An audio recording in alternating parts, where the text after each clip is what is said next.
Hey everyone, welcome to my channel. Let's check out today's difficult name. Paris Saint Germain.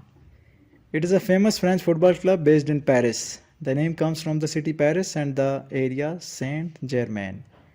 Because it's French, some letters are softer and a bit different from English pronunciation.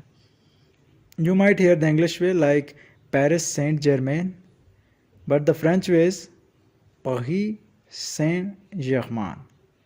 Say it with me. Paris Saint Germain. The S in Paris is silent. T in Saint is also silent. And Germain will be sounded as Germain.